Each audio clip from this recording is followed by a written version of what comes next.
में जो कर लेते हैं वो ठीक है, लेकिन फिर भी बढ़िया को और बढ़िया से बढ़िया बनाया जाए तो और ज़्यादा ठीक है। ये बिल्कुल मत भूलिएगा, पीतल की प्रतिमाओं पर भगवान की पूजा करने से घर की वंश वृद्धि आगे बढ़ती है। हाँ, हर धातु का वर्णन किया है। तांबा ये चांदी पुरखों को तृप्त करती है, घर में संपदा देती है। तांबा आयु को बढ़ाने वाला है।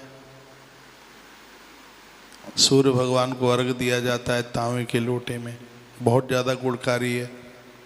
उससे मस्तिष्क विचार बढ़ता है, आयु दीर्घायु होती है। तो हमारे सब वेदों में ये तमाम ये बातें बिल्कुल लिखी हुई हैं। एक वो प्लास्टर ऑफ पेरिस की आजकल आती हैं, ये तो सब चीज़ों का विसर्जन होता है, वो मिट्टी है वो तो। हाँ, मिट्टी की प्रतिमाओं के लिए तो कुछ टाइम होता है उसके लिए। हाँ, तांबे के लोटे में आप दूध डाल लेंगे, कब? जब उसमें तिल डालेंगे, दूर्वा डालेंगे, उसमें आप फूल डालेंगे।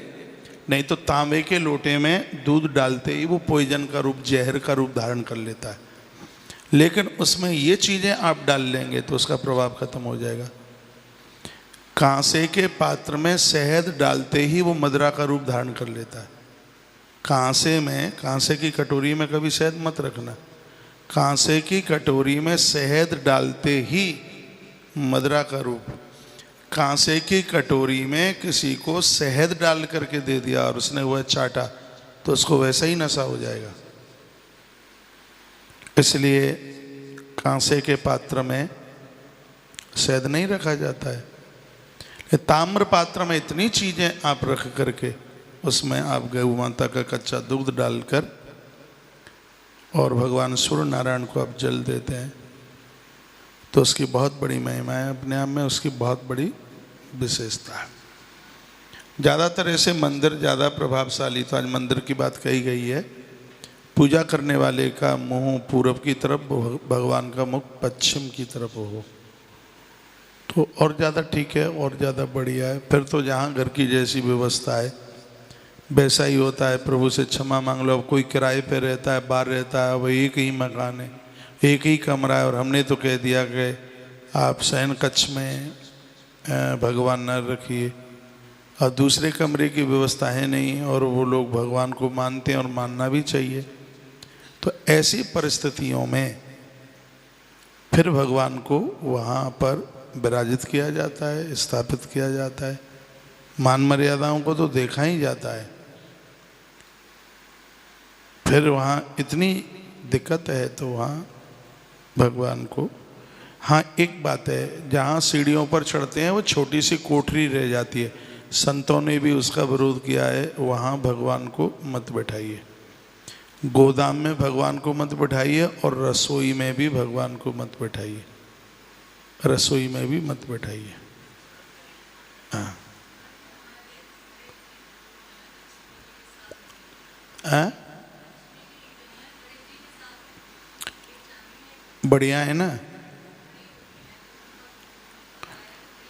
3 तरह की प्रतिमाएं होती हैं, एक खड़ी होती है, एक बैठी होती है और एक लेटी हुई होती है। 3 तरह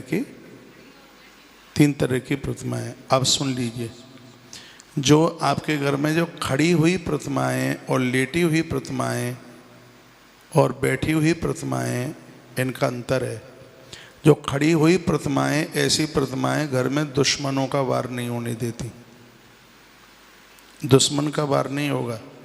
बैठी हुई प्रतिमा है वो कर्जा नहीं बढ़ने देती, और लेटी हुई प्रतिमा है वो रोगों को नहीं बढ़ने देती। भगवान शेषाई जो भगवान है वो लेटी हुई प्रतिमाएं लोग रखते हैं, रोग निवारण करती हैं लेटी हुई प्रतिमाएं।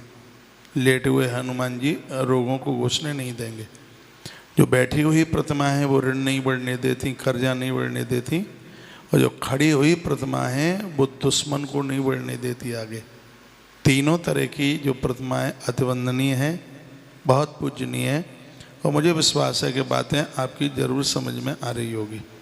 ग्रंथ में तीनों प्रतिमाओं का वर्णन किया है। खड़ी हुई प्रतिमाएं हमें दुश्मन से बचाती हैं, बैठी हुई प्रतिमाएं हमें ऋण मुक्ति से हमें ऋण से बचाती हैं, ऋण मुक्त करती हैं। और जो बैठी हुई प्रतिमाएं और लेटी हुई जो प्रतिमाएं वो हमें रोगों से हमारा बचाव करती हैं। ये प्रतिमाएं, थोड़ा जोर से बोलिए।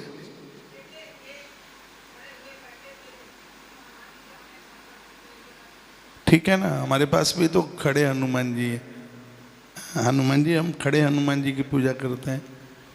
कौन कहता है कि खड़े देवता ना पूजें? अब मंदिरों में तो प्राय खड़े ही होते हैं।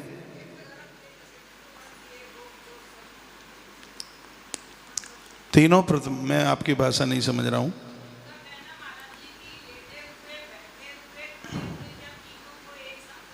रख सकते हैं आराम से, बिल्कुल रख सकते हैं, कोई दिक्कत नहीं है, बिल्कुल रख सकते हैं।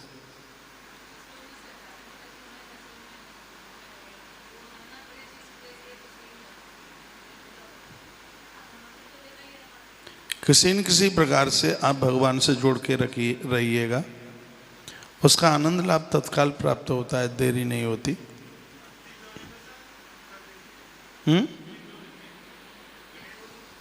अच्छा सुनिए, जिनको तिजोरी में गणेश रखने होते हैं, तिजोरी में या तो सिक्का रखिए या सुपारी के गणेश रखिए। जो तिजोरी में है वो सुपारी के गणेश रखे जाते हैं। सुपारी में भी गणेश का रूप देखा जाता है। और जो प्रतिमा के रूप में है उनकी पूजा चाहिए, उन्हें बंधन चाहिए, उन्हें प्रणाम चाहिए, उनको आरती चाहिए, उनको दिया बाती चाहिए। अब आप तिजोरी में उन्हें बंद कर देंगे तो उनका पूजा पाठ कहाँ होगा? प्रतिमा आप उसमें रख रहे हैं, प्रतिमा को मंदिर में रखिए। और जब आपको तिजोरी में रखना होता है तो तिजोरी में श्रीफल नारियल बहुत गुणकारी है, बहुत फायदेमंद है, बहुत ही ज़्यादा। कमलगट्टा तिजोरी में रखने के लायक है। कमलगट्टा लिख लें, आप भूल जाएंगे। जहाँ आप अपना पैसा रखते हैं वहाँ कमलगट्टा आप रखिए। वहाँ पर सुपारी के 2 सुपारी रखिए, एक गणेश जी के रूम में और एक माँ के रूम में। 2 से हाँ ठीक है। उसमें चांदी का सिक्का भी आप रख सकते हैं। तिजोरी में एक किसी कागज पर लाल अक्षरों से लिखकर ओम ऐम ह्रीम क्लीम श्रीम महालक्ष्मी नमः, यह मंत्र लिख करके उसमें हल्दी और रोली लगा करके थोड़े चावल रखकर, यह आप कागज पर या भोजपत्र पर ये लिख करके, जहाँ आप अपना पैसा रखते हैं वहाँ लिख करके रख लीजिए ओम ऐम ह्रीम क्लीम श्रीम महालक्ष्मी नमः। इससे घर में बरकत होती है, पैसा पूजता है, पूर्ति होती है। पूजता मतलब पूर्ति होती है। ये आप कर सकते हैं। हाँ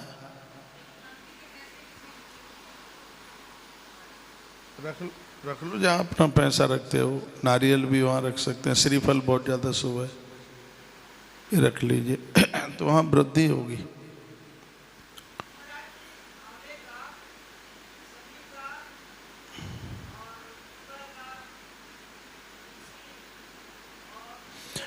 पेड़ तो ये सब शुभ हैं जो आप नाम ले रहे हैं, लेकिन ये वंदनीय इतने पूज्य हैं। मैंने बोला इनको गमलों में लगाइए,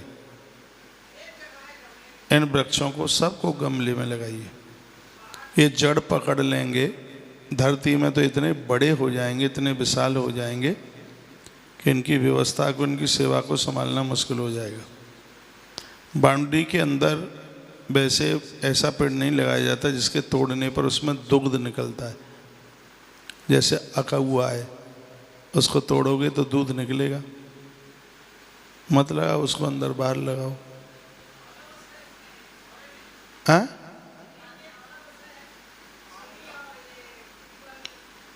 समी आंवला पीपल बरगद ये दर्शन मात्र से ही कल्याण करते हैं। लेकिन ये मैं कथा में बहुत बार बोल गया हूँ, उसकी छाया के नीचे भी गलती हो गई तो लोग पागल हो जाएंगे। और बहुत लोग पागल हो जाते हैं, दिमाग ऊपर नीचे हो जाता है, उसके नीचे बाथरूम कर दिया। हाँ, उसी के लिए उसके नीचे तो बैठ के झूठ भी नहीं बोल सकते। हाँ, झूठी सौगंध नहीं खा सकते इन वृक्ष। हाँ, बताया होगा, मैंने बताया होगा, बिल्कुल प्रमाणित बात है, ग्रंथ की प्रमाणित बात है। इसलिए कुछ ये वृक्ष हैं जिनको सार्वजनिक जगह पर लगाया जाता है, ऐसी जगह पर जहाँ लोग उसका आनंद लाभ प्राप्त करते हैं। ये बरगद और पीपल के ऐसे पेड़ हैं, नीम का भी पेड़ आता है। यदि कोई श्वास का रोगी हो और 8 दिन इन वृक्षों के नीचे सो जाए, श्वास का कोई रोगी हो, जहाँ गौ माता बंधती है, उसके लेटने में और गौ माता की दूरी में सिर्फ 3 फीट का अंतर हो, भयंकर से भयंकर सांस की बीमारी 1 महीने में ख़त्म हो जाएगी गौ माता के पास लेटने से। क्यों? गौ माता ऑक्सीजन देती है, ऑक्सीजन लेती है। ऐसे ये वृक्ष हैं जिनके नाम मैंने अपने लिए अभी लिए। तो ये तो बहुत प्रभावशाली है ये वृक्ष। आइए, 11 बजने को है, बजने को क्या है, बजी गया है।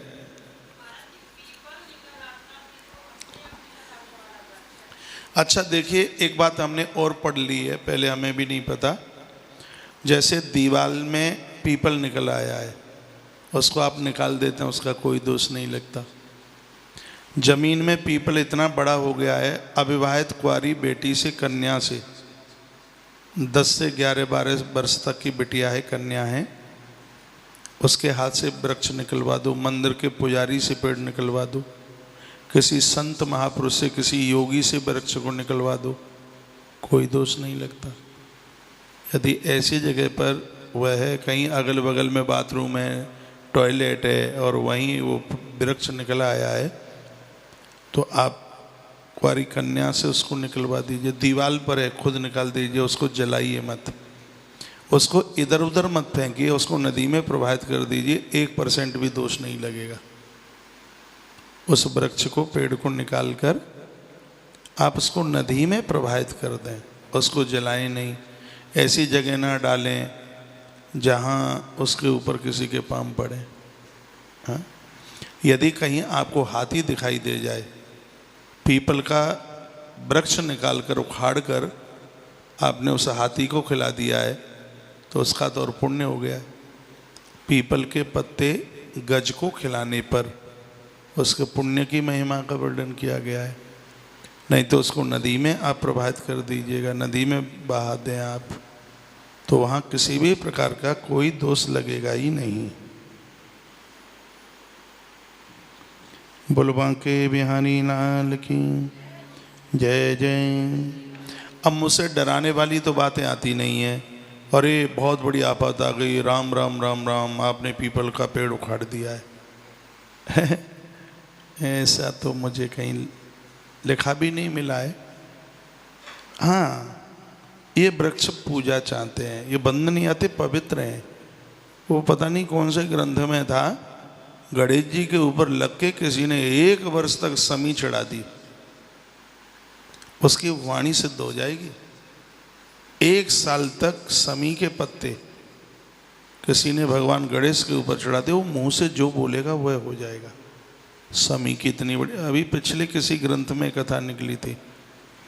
हाँ, अभी तक तो हम यही समझते थे कि समी अकेले शंकर जी के ऊपर चढ़ती है, लेकिन समी को तो वरदान मिला है। हाँ, जो 2 ब्रह्मचारी थे और बड़ी लंबी कथा है, अब टाइम ज़्यादा हो रहा है, पूर्व में मैंने एक कथा आपको सुनाई है, तो मैं आपको कोई भी डराने की बात नहीं कर रहा हूँ। आप भगवान से, देवी देवताओं से जुड़िए।